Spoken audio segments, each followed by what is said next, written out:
미래를 보는 창, JTB. 안녕하세요. JTBJ입니다. 오늘은 달러 신용의 균열이 발생하다라는 내용으로 진행할 거고요. 오늘 내용 역시 저번 주에서 좀 이어지는 내용으로 준비를 했습니다. 일단 제가 저번 주에 영상을 올리고 이대로 정책을 밀고 나가기는 어려운 상황이다라고 말씀드렸잖아요. 그리고 나서 트럼프가 약간의 정책 피봇을 했어요.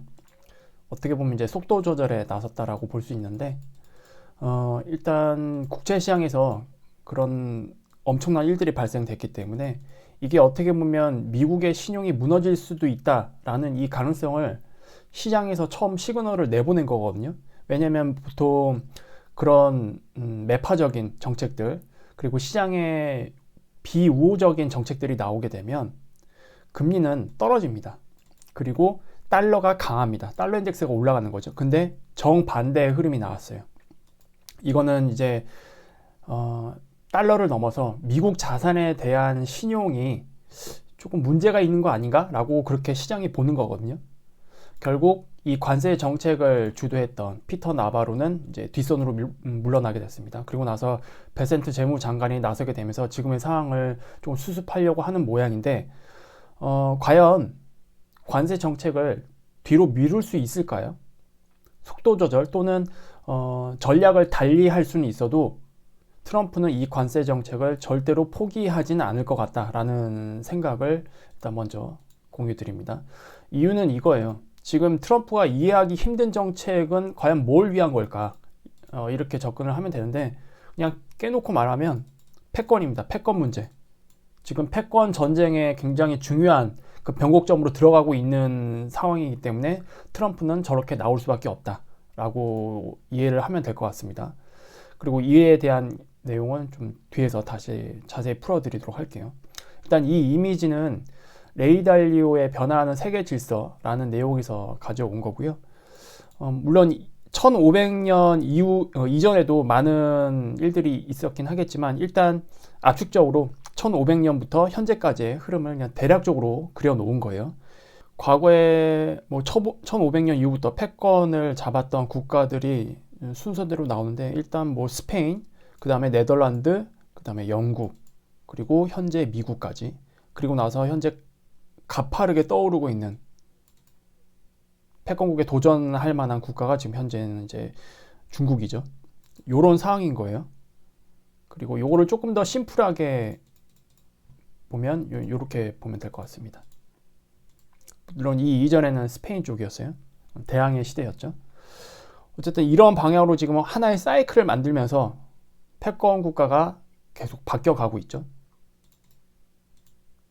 과연 이 패권을 계속 이어갈 수 있을지 굉장히 중요한 구간에 와 있기 때문에 트럼프의 정책을 하나하나씩 뜯어보면 뭐 때문에 저렇게 나오는 거구나 라는 거를 이해하실 수가 있게 됩니다.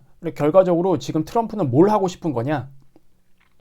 지금 이게 저물어가는 이 미국의 이 사이클 이거를 다시 이렇게 되돌리려고 하는 거예요. 내려오는 거를 떠받들어서 다시 위로 올리려고 하는 겁니다. 물론 역사적으로 이런 일은 한 번도 없었어요. 이렇게 한번 변곡이 생기게 되면 결과적으로 시간이 지나서 다른 나라로 패권이 바뀌는 그러한 일들이 일어났거든요. 이게 이제 역사적인 팩트고 트럼프는 지금 역사적으로 한 번도 없었던 일을 지금 하려고 하는 겁니다. 당연히 무리한 정책이 나올 수밖에 없습니다. 그리고 양립할 수 없는 정책이 나올 수밖에 없습니다. 제가 이와 비슷한 이야기를 4년 전에 한번 영상을 올린 적이 있어요. 그때만 하더라도 이런 반응이 절반이었습니다. 미국은 절대 패권국이다. 절대 바뀌지 않을 거다. 그리고 이런 이야기는 소설이다. 여러분, 절대라는 게 존재하나요? 모든 것은 사이클이 존재한다고 말씀드렸습니다. 보통 제국의 사이클이 이 정도 된다라고 하면 인간은 대략적으로 평균적으로 한 80년 정도의 사이클을 갖기 때문에 이 제국의 사이클을 다 경험할 수 없습니다. 지금 우리는 이제 미국으로 대체할게요. 미국이라는 패권 국가의 사이클에 살고 있어요. 지금 지구상에 살고 있는 모든 사람이 그렇습니다. 그래서 미국이 패권이 아닐 때 살아본 사람은 없습니다.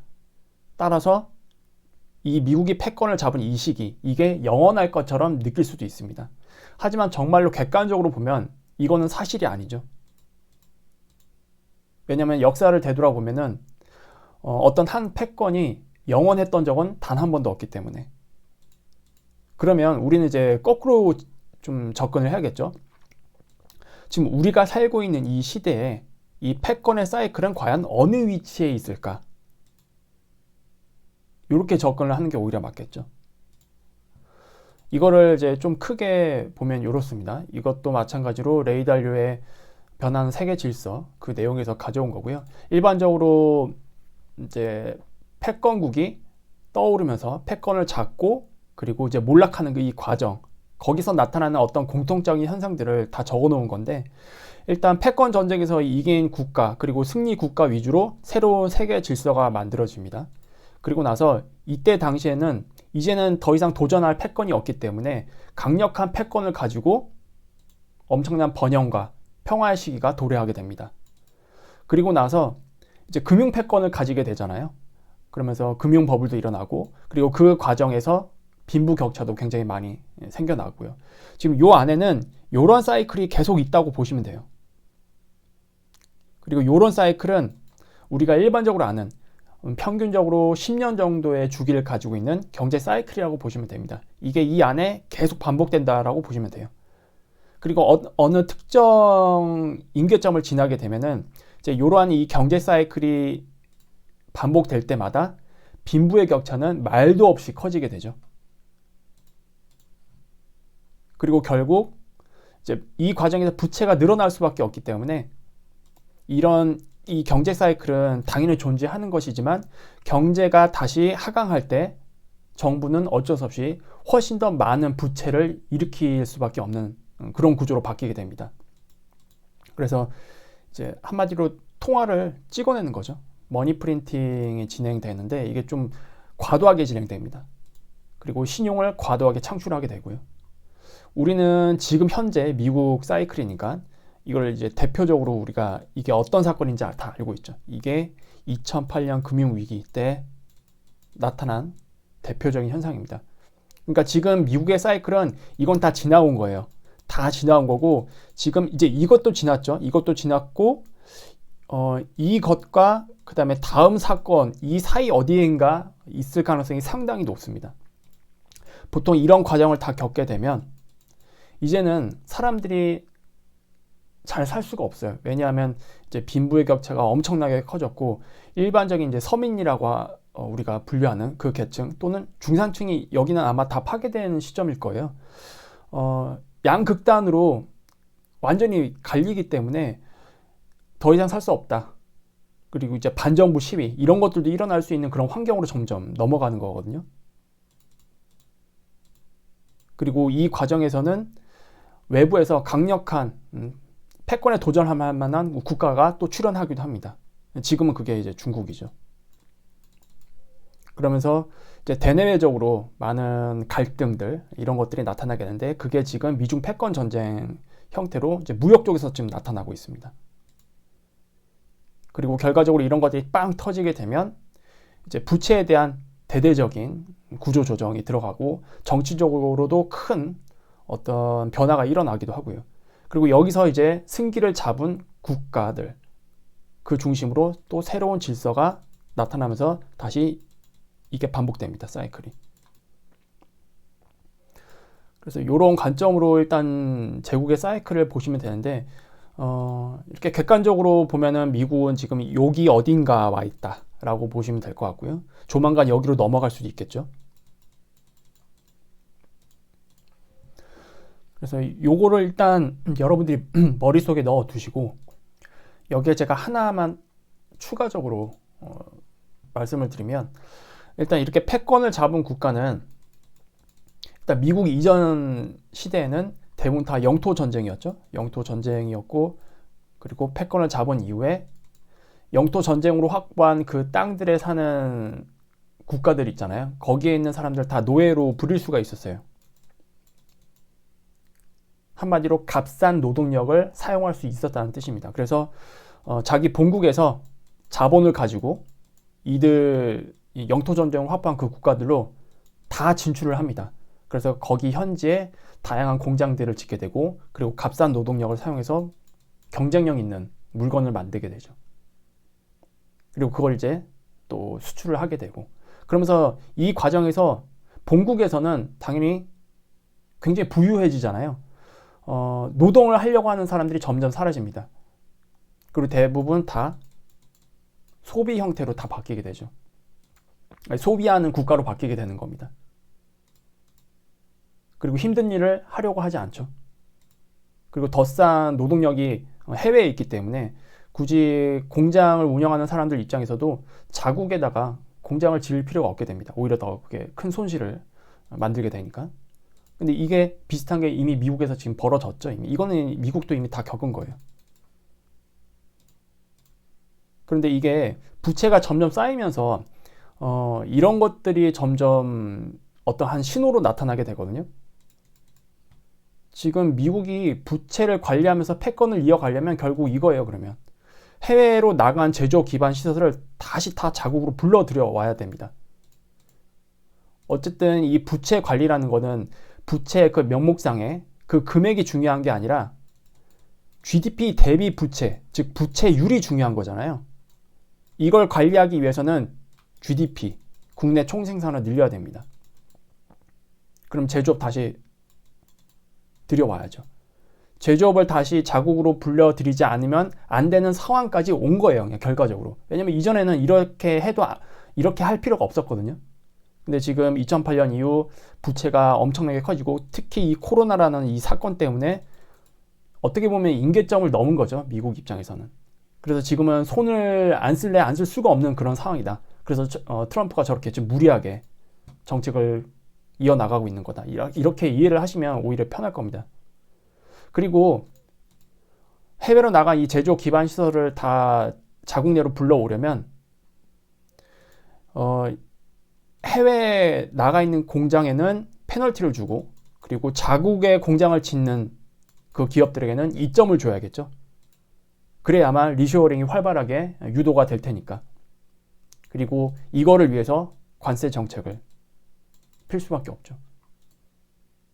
그럼에도 불구하고 현재 상황에서는 가격적으로 중국의 제품과 경쟁하는 것은 거의 불가능합니다. 중국에서 어쨌든 만든 제품들이 미국에서 만든 제품보다 훨씬 싸고요. 그리고 이제 노동력에 대한 인프라도 달라요. 지금 미국은 제조업도 굉장히 종류가 많을 텐데 그 다양한 제조업에 맞는 숙련된 노동자들이 없어요.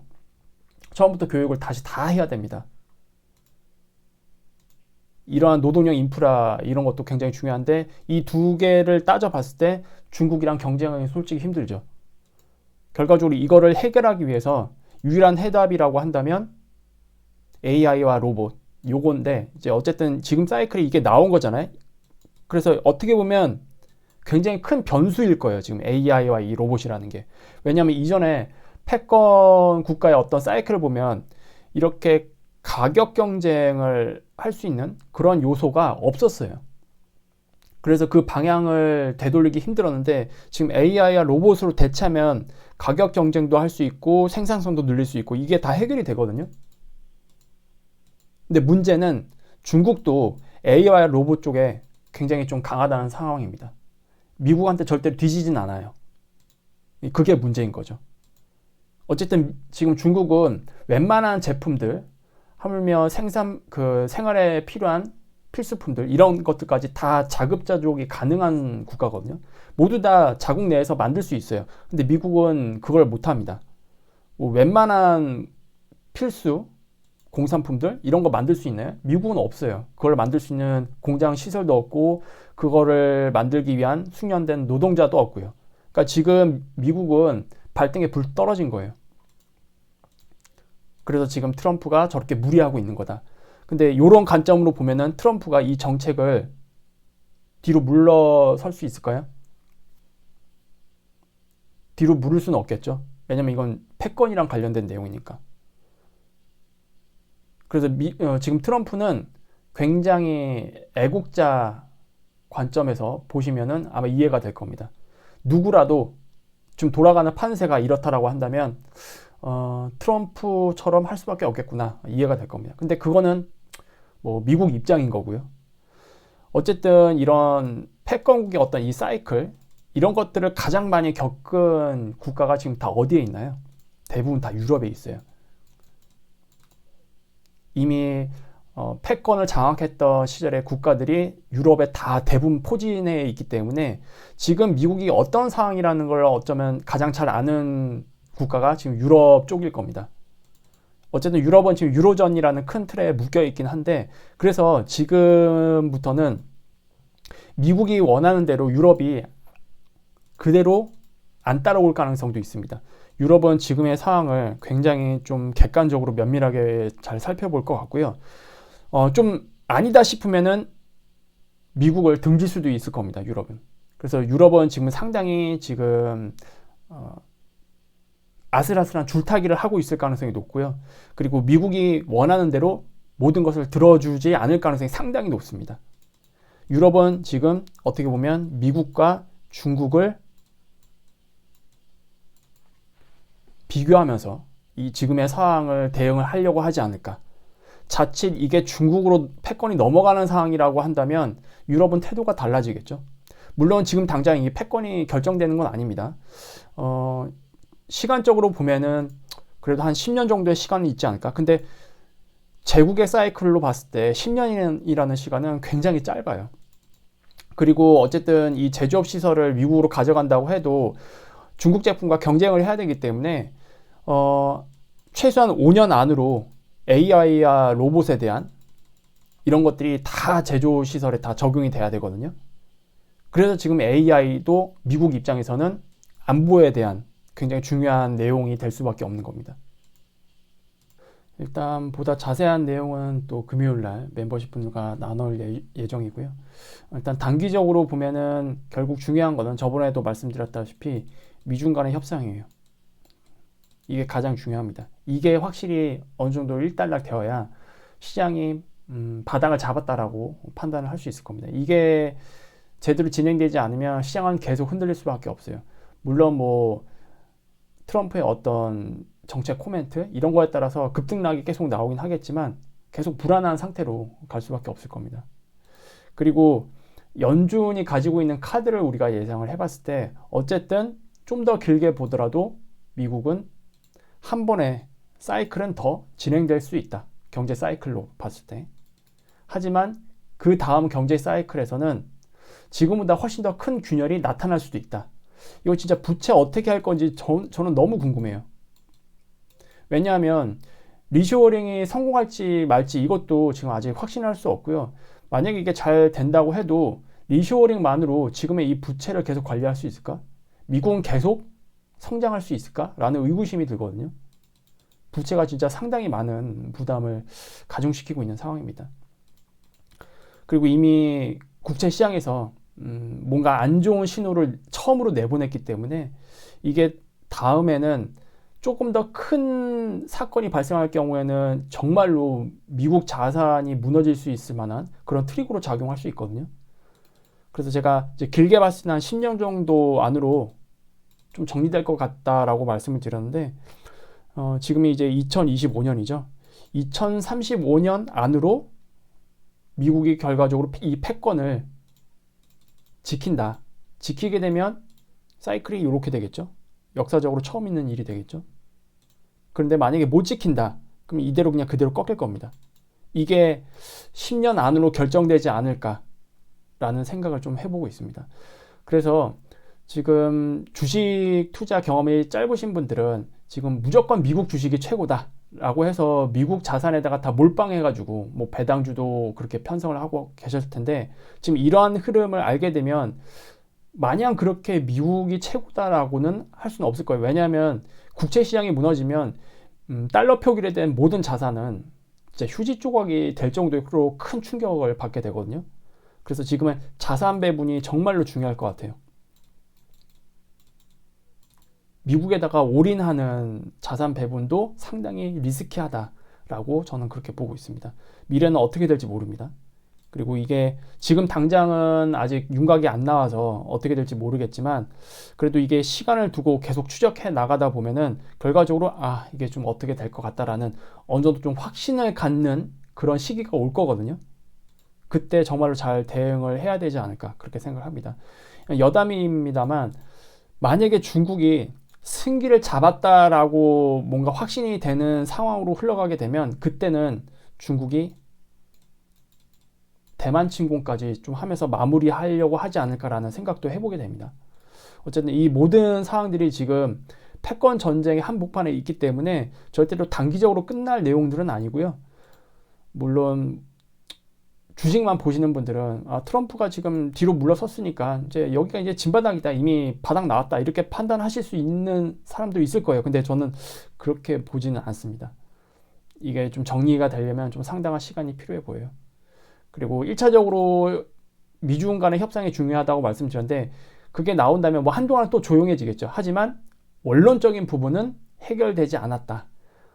시간이 좀 흘러서 더 큰 소용돌이가 몰아칠 수도 있다. 그렇게 저는 생각을 하고 있습니다. 어쨌든 굉장히 지금 힘든 시기에 투자하고 계실 텐데 다들 잘 대응을 해서 좀 좋은 결과가 이어졌으면 하는 바람입니다. 다음에 더 좋은 영상으로 찾아뵙도록 할게요. 감사합니다.